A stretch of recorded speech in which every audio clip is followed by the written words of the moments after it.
Hello everyone and welcome to a new kind of video. For a long time I wanted to address my thoughts in a more formal way after my reactions to some albums. So now you won't only see my reaction, but my review of the albums I'm reacting to. I will leave the timestamps in a comment so you can just watch the reaction or the review if you like. Either way, I'm very happy you're here. So let's continue with the Led Zeppelin saga, this time with the second studio album of the band. So I'm gonna stop talking and start listening.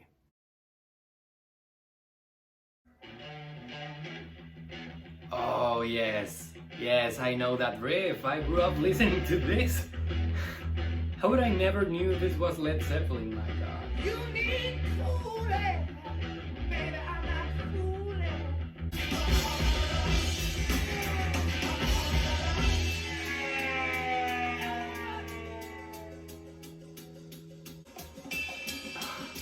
Man, the atmosphere with the drums. John knew exactly what he was doing.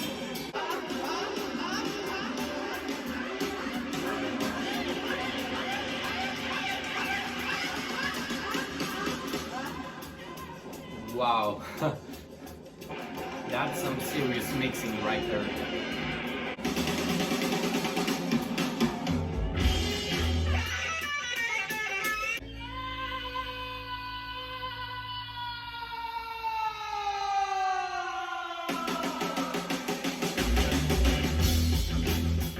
Back to the groove.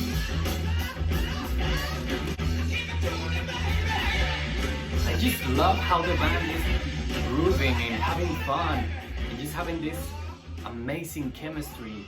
I love it. I wish I had a band like that. And if I say to you tomorrow, Oh boy. take my hand, child, come with me. This is so soothing and intimate. And also that bass line Castle, I will take you. is magnificent. Perfect for this song. That completely took me by surprise. I was so lost in the previous section.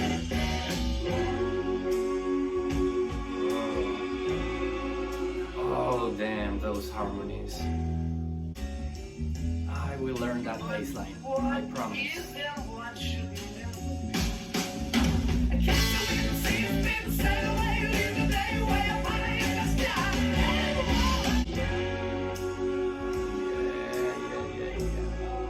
I wish this section was longer. I want more of those harmonies. What? Oh boy. This can only be epic.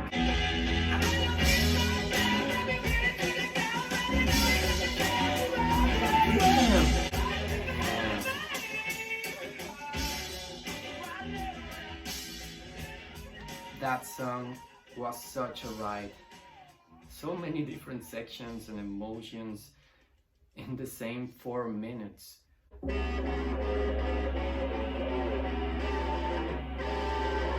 Kinda sounds like blues already.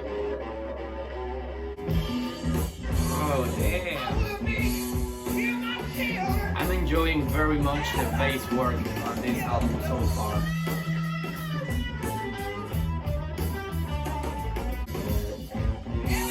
Oh, that little breakdown.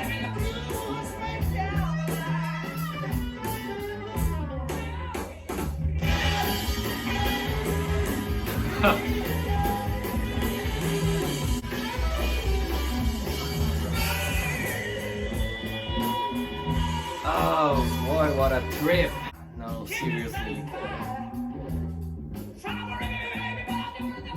Oh, what? You know, I'm really enjoying his songwriting right here. I say it again, that bass work is incredible.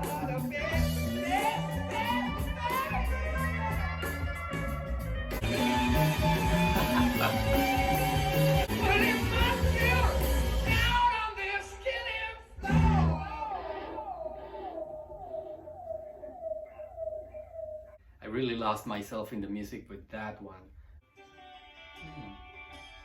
Beautiful guitar work.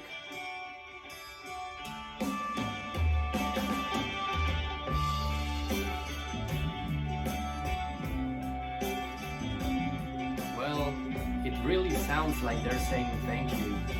If the sun refused to shine, there will still be you and me. Wow. I love when they write beautiful lyrics. Kind of woman, I give you my all. Drops of rain Wow. of the pain. That was like 3 key changes in about 20 seconds. Here we are again.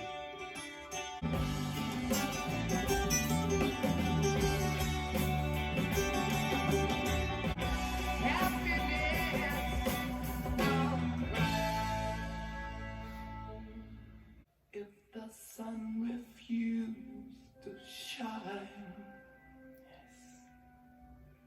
I would still be loving you. Oh man, this is just so beautiful and peaceful. I bet a man somewhere in history sang this to his wife at their wedding. I would. A transition? Oh no, just another fade out. Hey, I know this one too. I'm just surprised of how many Led Zeppelin songs I know without knowing they were by Led Zeppelin or their names. I guess it's just how legendary they are.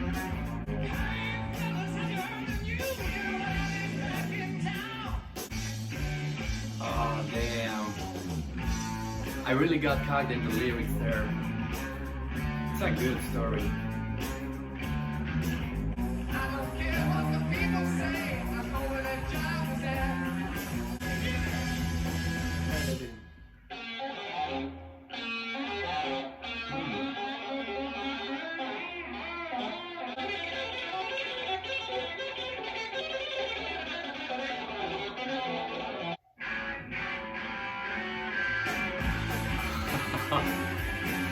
That's the very definition of a guitar solo. Back to the groove.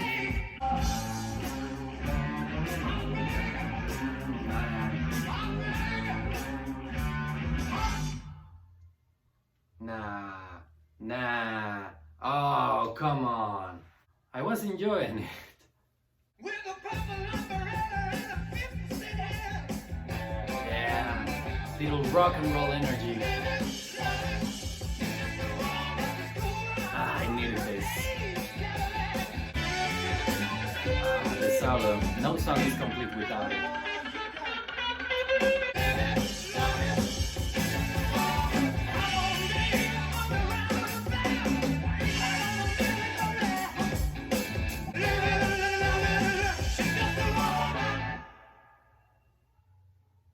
That was so enjoyable.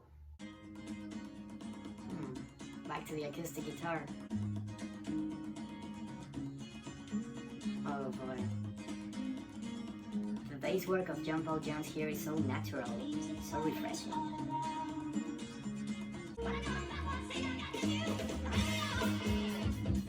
Those explosive choruses.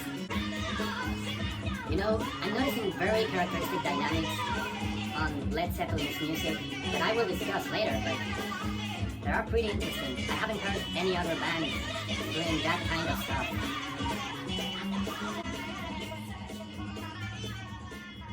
It's almost over. Well, that song was also a trip. Really liked it.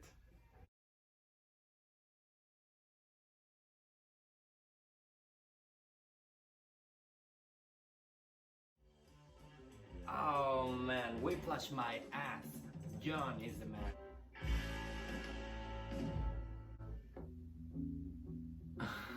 You know, that's not a transition, but I'll just let it run because I'm still blown away by that epicness of Moby Dick. Now this is bluesy. Holy damn. That's like the driver of a ghost train talking to you. It's so ghastly, but somehow fits perfectly the song.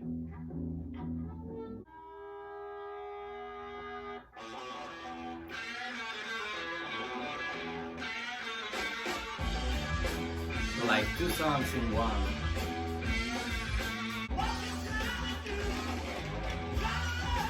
Damn.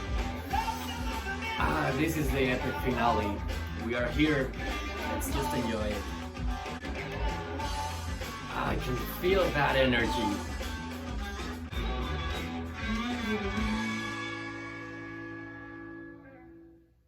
Bring it on home. Bring it on home. Yes. That harmonica is also haunted.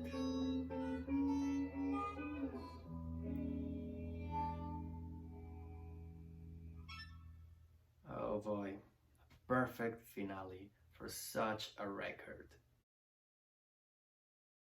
Led Zeppelin 2 is a record that expands on its predecessor. Killer riffs everywhere, a deeper understanding of their own sound, enhanced production, characteristic dynamics, all of which helped conform the legendary sound of the band. This time I was very impressed with the development of one particular member, John Paul Jones. His bass lines are not only rich and substantial, but a key part of this record as they give the ultimate edge to this particular collection of songs. There are very specific dynamics that take good advantage of John Paul's young bass playing, such as the syncopated drum kick along with his bass during the curves of some songs. On a personal level, I enjoy very much when a band starts to develop this kind of dynamics inherent to their sound. It's like a signature which they sign through the very own rhythm of the song. Complexity, of course, is an ingredient that is not in short supply on this record. All of the instruments come together to create a hard rock symphony that resonates within the listener's mind as a hailstorm of sharp, yet thrilling emotions. Excitement, calm, urge, desperation, loneliness, gratitude, tenderness, passion, and many more. Always with energy, always with attitude. But what surprises me the most is that the band basically created this record on the road. According to Apple Music, here are some digits. 13, the number of studios where they recorded this album. 5, the cities where they did it. 3, the countries where it happened. And 9, the number of months between their debut and this record. And all of that while they still on tour, heavily promoting their previous and upcoming albums. I also gotta say, at the level of production, I admire Jimmy Page's work very much. Not only because he did an excellent job performing and overdubbing his guitar parts, but because he produced the record while on tour without being an engineer. That's when Eddie Kramer comes to the equation. Still, that's only 2 men taking care of the technical aspects of this record and doing it while dragging tapes from here and there, recording basically everywhere at any time between gigs and tours. Doesn't it just show how great of a band Led Zeppelin is? They were able to put together another masterpiece based purely on improvisation, fleeting moments of inspiration, and loose sessions on whatever studio they were working at the time. They even dethroned Abbey Road by the Beatles from the #1 spot on the UK and US charts. But even if Abbey Road's an album I already know and love, I can clearly see why Led Zeppelin took the first place that year. If I had to describe this album in one term, it would be enhanced experience.